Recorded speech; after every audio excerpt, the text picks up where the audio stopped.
अब हम कंटिन्यू करते हैं लेक्चर 2 में।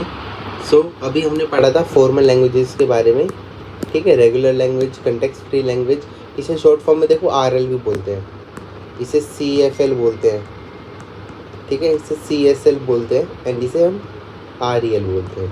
रेगुलर ग्रामर को हम RG बोलते हैं, मतलब इसे शॉर्ट फॉर्म में नहीं बोलते। बेसिकली लैंग्वेज हम मेन ध्यान रखते हैं, ठीक है, लैंग्वेज। और ये अब हम आगे चलते हैं भाई। टाइप ऑफ फॉर्मल लैंग्वेज क्या है हमारे पास? रेगुलर लैंग्वेज, इसे टाइप 3 बोलते हैं। टाइप 3 और रेगुलर लैंग्वेज, अगर बोलिए ना कोई टाइप 3 लैंग्वेज तो वो किसकी बात कर रहा है? रेगुलर लैंग्वेज की बात कर रहा है, जो कि किसके ऊपर बेस्ड होती है? फाइनाइट ऑटोमेटा, ठीक है। अगर कोई बात कर रहा है टाइप 2 लैंग्वेज की, तो वो किसकी बात कर रहा है? CFL की, कंटेक्स्ट फ्री लैंग्वेज की। और ये ऑटोमेटा कौन सा होता है इसके अंदर? PDA, push down automata. एक होता है हमारे पास टाइप 1 लैंग्वेज, जो अगर कोई टाइप 1 लैंग्वेज बोल रहा है तो वो कौन सी लैंग्वेज है? Context sensitive language. इसमें बंदा किसकी बात कर रहा है? कौन सा ऑटोमेटा बेस्ड होता है इसके ऊपर? LBA, linear bounded automata. अगर कोई टाइप 0 लैंग्वेज के बारे में बोल रहा है तो वो कौन सा ऑटोमेटा है? Recursively enumerable language. नहीं, अगर कोई टाइप 0 लैंग्वेज के बारे में बात करे तो कौन सी लैंग्वेज है वो? रिकर्सिवली इन्यूमरेबल लैंग्वेज, मतलब REL, जिसके ऊपर कौन सी मशीन बेस्ड होती है? ट्यूरिंग मशीन, ठीक है। ये सारी क्या है हमारे पास? मशीन्स हैं, ओके। देखो, जैसे कि हमने एक बात करी थी कि जो काम PDA कर सकता, जो काम फाइनाइट ऑटोमेटा कर सकता है वो PDA कर ही सकता है, बट PDA इससे कोई एक्स्ट्रा इसकी लिमिटेशन वाला काम भी करता होगा। जो काम LBA कर सकता, जो काम ये दोनों कर सकते हैं वो LBA भी कर सकता है, प्लस LBA इसकी कुछ लिमिटेशन को भी पूरा कर रहा होगा। जो हमारी ट्यूरिंग मशीन है वो ये तीनों का काम कर सकती है। ये मैंने आपको फ़ोन वाला एग्जांपल दिया था, इसे आप अपना बटन वाला फ़ोन समझ लो, MP4, इसे MP3 फ़ोन समझ लो, इसे एंड्रॉयड फ़ोन समझ लो, इसे आईफोन समझ लो। तो जो आईफोन है वो तीनों का काम कर सकता है, ठीक है, बट आईफोन वाला काम ये तीनों नहीं कर सकते। ऐसी जो एंड्रॉयड वाला फ़ोन है वो MP3 और MP4 वाला फ़ोन का काम कर सकता है, बट ये दोनों इसका नहीं कर सकते। तो बेसिकली मैं समझाना क्या चाह रहा हूँ कि ये जो सारी मशीन्स हैं फ्रॉम टॉप टू बॉटम, ये एक दूसरे का सबसेट है। बेसिकली जो रेगुलर, जो हमारा फाइनाइट ऑटोमेटा है, वो किसका सबसेट है? वो PDA का सबसेट है। जो PDA है वो किसका सबसेट है? LBA का सबसेट है। जो LBA है वो किसका सबसेट है? REL का सबसेट है। बेसिकली यहाँ अगर मैं इसकी बात करूँ तो इसके सबसेट में ही सारे आ जाते हैं, ठीक है। अगर मैं इसकी बात करूँ इसके सब्जेक्ट में ये दोनों आ जाते हैं।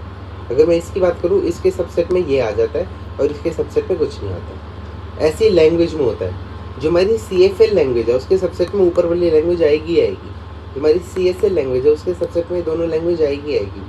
जो हमारी REL लैंग्वेज है इसके सबसेट में तीनों आएगी। इसका रिलेशन कैसा है? RL, फिर इसको सराउंड करिए हमारी CFL लैंग्वेज, फिर ये हमारी CSL लैंग्वेज, लास्ट हमारी REL लैंग्वेज। बेसिकली अभी से ऐसे याद रखो, REL लैंग्वेज में कौन सी मशीन होती है? ट्यूरिंग मशीन, मतलब एक तरीके से फ़ोन वाले एग्जांपल से आईफोन। जो आईफोन है वो सबसे आउटर है, मतलब ये आईफोन तीनों का काम कर सकता है। बेसिकली एंड्रॉयड फ़ोन, ये MP3 फ़ोन या MP4 फ़ोन, आईफोन में तीनों फीचर्स हैं। ये REL इन तीनों लैंग्वेजेस का क्या है? सबसेट है, ठीक है।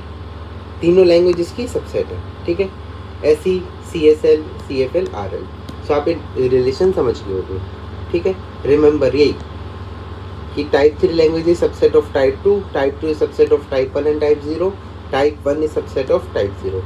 ऐसी CFL किसकी सबसेट है? RL की, मतलब CFL का सबसेट कौन है? RL, CSI के सबसेट ये दोनों एंड REL के सबसेट ये तीनों, ठीक है। ये तो पढ़ लिया हमने लैंग्वेजेस के बारे में। अब हम पढ़ते थोड़ा ग्रामर। ग्रामर क्या होती है? लैंग्वेज तो समझ में आ गई, अब ग्रामर क्या होती है? ग्रामर जैसे हम इंग्लिश ग्रामर पढ़ते हैं, इंग्लिश ग्रामर में क्या है? बेसिकली हम इंग्लिश लैंग्वेज के रिगार्डिंग रूल्स पढ़ रहे हैं कि इस इंग्लिश लैंग्वेज को यूज़ करने के लिए बेसिकली रूल्स है। जैसे टेंसेस पढ़ते हैं, है ना, एक्टिव पैसिव वॉइस वगैरह पढ़ते हैं, इनकी भी ग्रामर होती है। Basically the set of rules which are used to generate the strings. अब लैंग्वेज से क्या चीज़ जनरेट होती है? इस सब्जेक्ट में हम सिर्फ स्ट्रिंग्स की बात करेंगे, इसकी बात करेंगे स्ट्रिंग्स की। कोई पैराग्राफ वगैरह इंग्लिश नहीं पढ़ रहे हम, ठीक है, हम टीओसी पढ़ रहे हैं, तो टीओसी में हमारे पास क्या काम आएगी, सिर्फ strings. So set of rules which are used to generate the strings is called as grammar. For example, as मेरी कोई स्ट्रिंग है जिसका नाम ABC है, ठीक है, ठीक है। सो इसको अभी छोड़ो, इसको हम आगे देखेंगे, ये एक एग्जाम्पल है, अभी समझ नहीं आएगा। पर बेसिकली इस स्ट्रिंग्स को किससे दिखाते हैं, एस से, एस बराबर ABC, ठीक है। अब टाइप्स ऑफ ग्रामर हमने वही पढ़ी है, RL। रेगुलर लैंग्वेज की कौन सी ग्रामर होगी, regular grammar. Context free language की कौन सी ग्रामर होगी, context free grammar. Context sensitive language की कौन सी ग्रामर होगी, कंटेक्स्ट सेंसिटिव ग्रामर। और REL रेगुलर इनुमरेबल लैंग्वेज की कौन सी ग्रामर होगी, REG रिकर्सिवली इनुमरेबल ग्रामर। ऐसे इनका रिलेशन होता है जैसे उनका होता था, ठीक है। सो ये रिलेशन सेम है, ठीक है। सो ये हो गया हमारा बेसिक लेक्चर नंबर 2।